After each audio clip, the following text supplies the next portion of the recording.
Today I'm going to give you a taste about what we do, and with the topic of cancer screening, and it basically potentially impacts our life in our lifespan.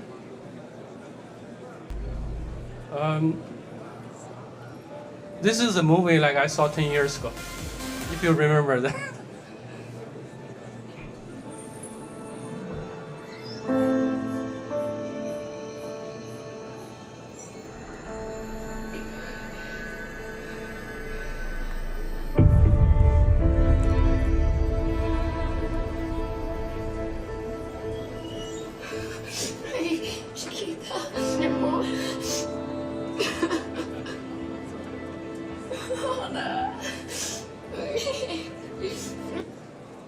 Okay, so this is a magical scanner, and from the movie, actually, if you know the Star Trek, right? There's a magical scanner called a tripoder, right? And in US, we have a global competition to build the tricoder, right? And in the space, there's no doctor. You have to use the tricoder to find out what the disease it is and how you treat it, right? If you look at closely about the movie has two parts, right? The first scan is about finding the cancer. That's blood cancer, right? And the second part is to cure it, right?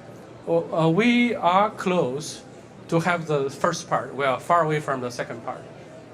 Okay. So in our work, and it's already available on Alibaba Cloud with a public API, is we deal with the top 7 most deadly cancer. So you look at this chart and this pie chart, or that's the figure. And so this count about 70% of cancer deaths and 50% of the new cases. So this basically covers the breast cancer, lung nodules, lung cancer, esophageal cancer, stomach cancer, colon cancer, pancreatic cancer, and the liver cancer. This is the 7 cancer we already have API. It's already in there. It's not something in fake. You can try to use it and under certain circumstance and regulation. And I'm by training, I'm a computer vision researcher. I started doing AI when I was starting from 1996. So I was starting my graduate school. I was doing AI for computer vision. I graduated with my PhD in 2006, if I remember correctly. I worked for Siemens, the German company in Princeton, New Jersey, for more than 6 years. I was doing like lung cancer and colon cancer screening when I was at Siemens. And this is currently WHO agreed and widely executed clinical workflow. So right now we have 4 SOC, standard of care we call it, for 4 types of cancers. So the first is well known for lung cancer. The US has a very large trial, and a lot of people using that trial to do a lot of different research. But there's a low-dose CT scan. That's paid by insurance, right? Under certain age and with certain family histories or smoking histories, that's how you done that, right? And then that's breast cancer was using mammo, right? Mammo is also reimbursed, like after 45, different countries, different policies. The third is the cervical cancer, right? And the lastly is the colon cancer. Colon cancer using colonoscopy, right? But they're more or less imaging. There may not be radiology, but they're more or less imaging based. And I'm not sure how many people you are working in the health field. So this has been extensively researched and trying to commercialize in the last 2 decades. So there are a few leading companies, they raise money like billions at level, right? So liquid biopsy is you draw blood from your arm, maybe 40 milliliters, right? Then you do a lot of AI computing. You do a lot of like ctDNA extraction and do the sequencing and analyze the sequencing data. You can find in theory, you can try to find up to 50 types of different cancers. But by now, there's no FDA clearance the product yet, because by now they don't meet the standard of the quality, the quality. So they're not being proved yet as clinically effective for cancer screening. But I think they can be very useful for personalized cancer treatment and other things, because this actually can be used for the whole pipeline, full clinical pipeline of a cancer patient, not just for screening. Extensive work has been done in cancer screening, but by now it's not very successful. And I give the literature, I'm by training, I'm a researcher, I'm not a salesman. So you can look at this literature, this is published by JAMA, Lancet, Science and Nature. By this is just all very easy to read, position papers. Position paper, but that's the leading clinical journals. There are many reasons why they don't work in that setting.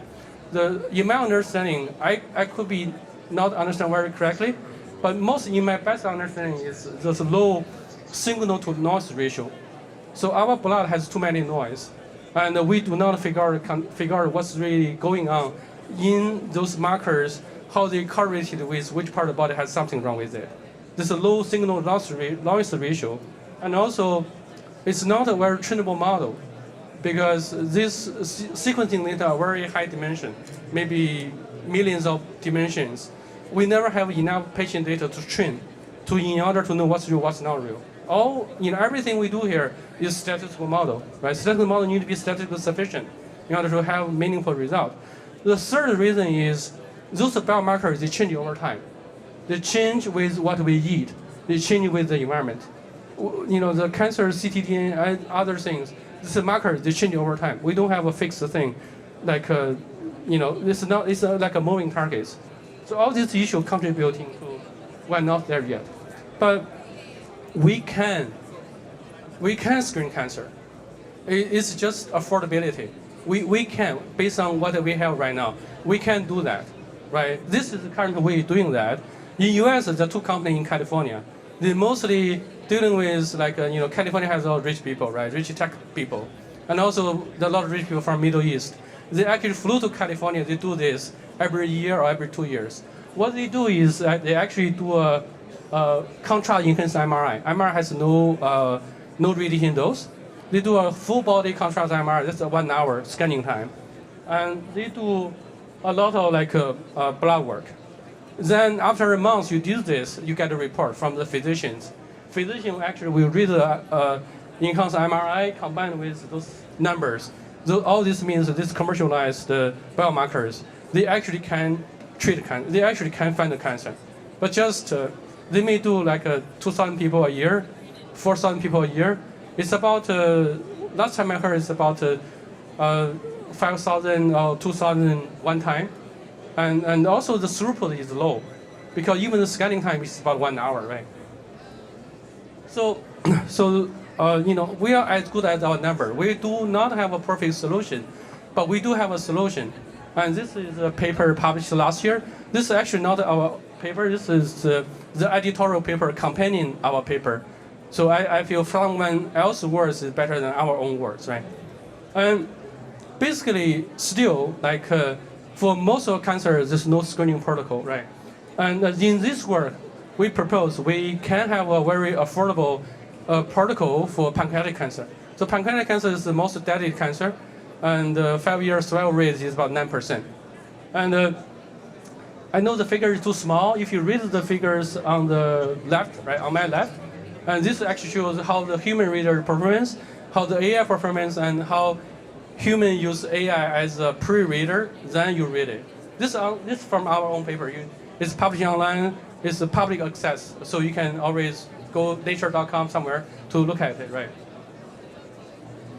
And this I give you this is how the system was trained initially, and this is how when they were used at 2 hospitals, in the wild, means once you have the model, fix the model, we use it in 2 hospitals for continuous patient. So every patient, what's the reason you have a non-contrast CT, the AI model will compute behind it. We have an IRB for a lot of doing that. And from there, if we find someone is suspicious, the doctor will call that patient, ask them to be back to do a further evaluation. Typically means contrast CT or contrast MRI. So this is a real patient on the left. Her story is she has an annual exam in China. Actually, a lot of policies for elderly people, they can do a CT chest scan for every 2 years. It's covered by insurance. They do that. At that time, doctor did not say, at the report, a doctor or read a report. This is one of the best hospitals. They read a report saying they don't see anything wrong with pancreas. At the month 7, that's counted as month 0 until 7, we use our model developed to reprocess all the data in the recent months, and we found she actually has a PNET. PNET is the second most popular pancreatic cancer. And then we call her back, and she did a contrast MRI. The contrast MRI basically saying she still can be resectable. Resectable, for all the cancer patients, the first thing you want to do is, are you resectable or not? If you are resectable, you can have much longer time to live, right? And for her case, she's resectable, and that's right now she's cancer free still. Like after resected, from the pathology report, we confirm she has PNET. So our AI makes the right prediction. We not always make a right prediction. We have 60%, 70% make the right prediction about the differential diagnosis, right? But at least we found her. From 20,000 people, a little bit more than 20,000 people, we found 31 people. And this lady is one of the 31. And right now, she's still cancer-free. So she underwent, like, every 6 months, there's a follow-up. And also, we can apply this to even chest CT. So this slide is a little bit confusing. Is the chest CT sometimes cover pancreas, some might only cover the pancreas partially. I want to show you the AI can be a little bit smart. Sometimes don't really see the tumor directly, but they see what the tumor does, makes the changes about the pancreas. So AI can actually look at the changes of the pancreas and then to infer it may have the tumor, even without directly seeing the tumor. It may only partially see the tumor. You want to enhance the sensitivity at the same time, maintain a very high precision. And so also, I see a real patient.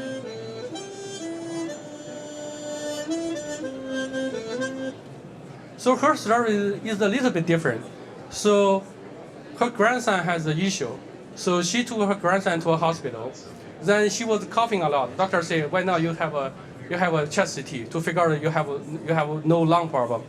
Then from the lung CT scan, actually we found at that time, doctors think his pancreas has something wrong, but not cancer. And later on, 3 months later, the model found that he has PDAC cancer at the tail of the pancreas. She also underperformed the surgery. The surgery was done last year in January, and right now she is still like cancer-free. But if AI did not pick the pancreas cancer, she should be in T3 or T4. And we all know what that means for T3 and T4 pancreatic cancer patients. So I have a limited time. I just show you what we do, not just, once you have a CT scan, you have some dose, right? You need to want to maximize the clinical value you can have. So it tends to be esophageal cancer, liver cancer, and colon cancer, and stomach cancer, and also the lung nodule management. So basically in the future, when you do a CT exam, on purpose of just opportunistic screening, we're just trying to maximize the value once you have the data. We're trying to figure out whatever you have, and then from there, we can achieve the maximum clinical value for a regular patient. And we have a cloud-based system, so it's very easy to use.